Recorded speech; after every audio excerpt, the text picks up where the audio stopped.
when you had Kipper, was he this out to lunch as he is today? Like, did you have to just sit him down and tell the truth, Bryan? No, he actually, Nick was very aware of what was going on every day. I don't know why you guys are confused by him. Baffled. My first fight. No, it was Ivan Corvo that used to confuse Bryan. My first fight for the Washington Capitals was against, I think, Chris King at Madison Square Gardens. And then the next day at practice, Bryan pulls me aside. He says, "That was really good. Can you do that again for us?" And then he checked if you had any sweat on your brow. No, that was Ike.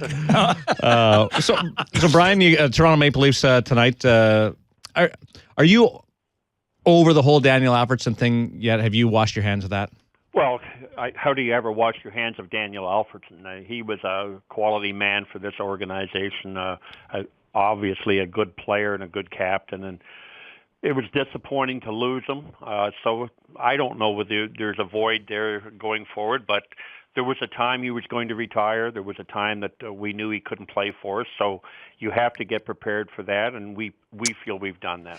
Bryan, you look at the line, the big line that Paul and you people are hoping is going to be a critical line for you with Spezza, Mikhailiuk, and Ryan. And I'm saying I'm not so worried thinking that Spezza and Ryan are going to be the combo, but you add the kid Carlson to that, and it could be dynamic. What are your thoughts on it so far? And you're watching them every day. Well, we had a scrimmage. I kiddingly said to the staff yesterday, we put them together. We had a red and white scrimmage, and the score was 1-0, and the coaches were really happy. And none of them scored, but it looks like they have the chemistry. It looks like they move the puck and skate real well.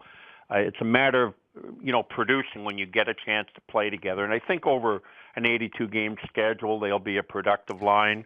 They certainly should have the puck a lot. They certainly should force the goaltender to make some saves. So we like what we see of them. And obviously with Mathot and Carlson on the blue line with those three, we should get some play from the back end as well. Bryan, is Bobby Ryan a shooter, or what really is Bobby? Well, he shoots the puck awfully well, but through camp, a lot of the days, it looks like he wants to be a playmaker as well. I mean, he's got a great sense for the game. He's got good hands and good head. He skates real well, but the goal, I think we played Winnipeg, and he scored off a pass and kind of dragged the puck and put it onto the crossbar before the goaltender moved. But I haven't seen him try to do that nearly often enough. I think we'd like him to be more of a shooter. We're going to talk to him on a daily basis about that. But to me, he looks like just a real good all-around offensive player.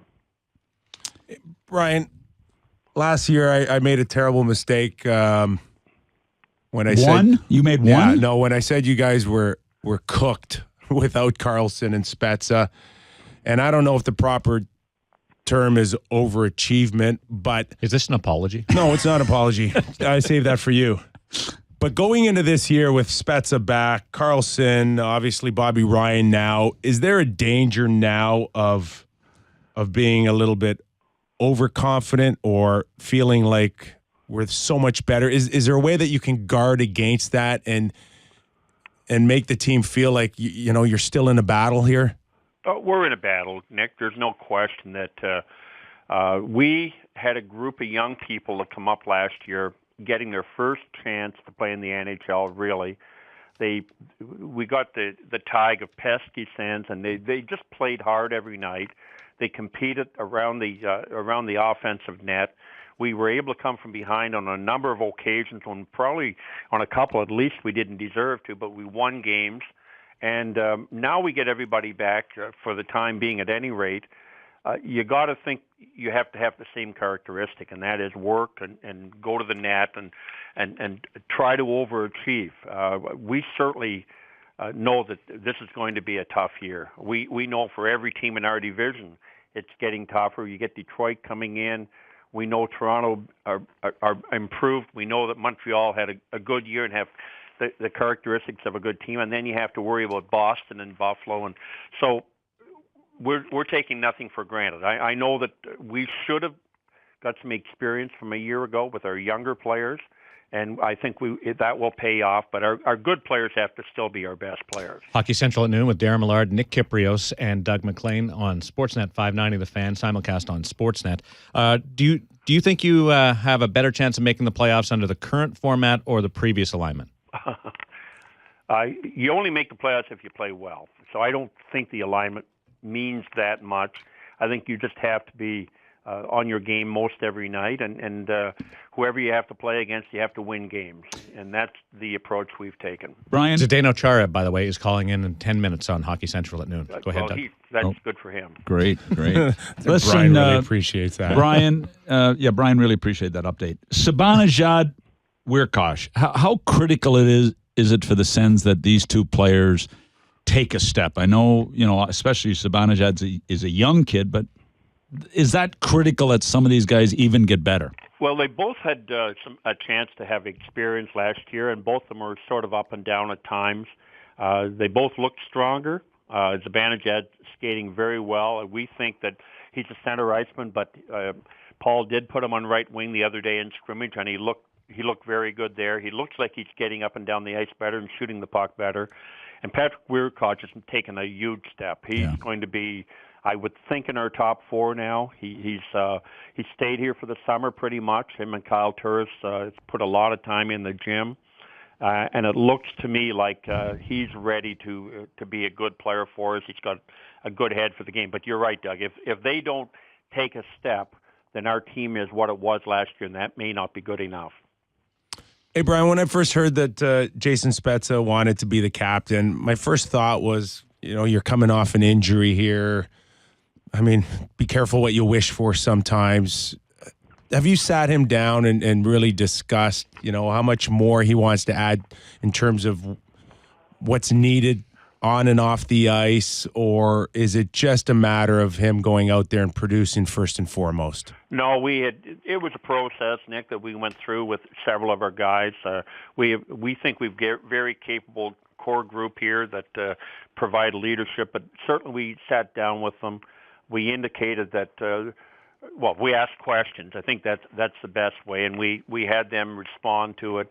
And Jason, without a doubt, wanted to be the captain, without a doubt thinks he can provide more. I know a lot of the young guys over the last year or so have really gone to Jason quite often, looking for advice, leadership, whatever it may be. So we thought that it would help him and certainly would help us. The bottom line of a player, though, is what do you do for us on the ice, and how much can you help us win hockey games? And we think Jason, again, in camp has looked real good, and we think he's got that capability to help us as much as any player in our team. So you've had Alfredson as a captain in your career. You've had Yzerman as a captain in your career. And you've had Rod Langway as a captain. Who is he the most like? Brian Scrudlin, didn't we have him? Oh, yeah. Well, no, I forgot. I didn't forget Brian Scrudlin, but I was just giving Brian a shot because he'll phone because I missed him. I don't know who Jay. I think they're all different. I think Rod Langway was more of a rah-rah guy, as you know, Doug. I think Brian Scrudlin was such a dedicated, competitive kind of guy.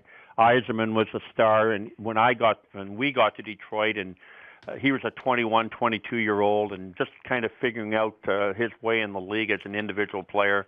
So I say Jason combines the skill and attitude of each of them in a different way. Mind, he's certainly not Brian Scrudlin in that Brian just had to work so hard to play the game right, and he did.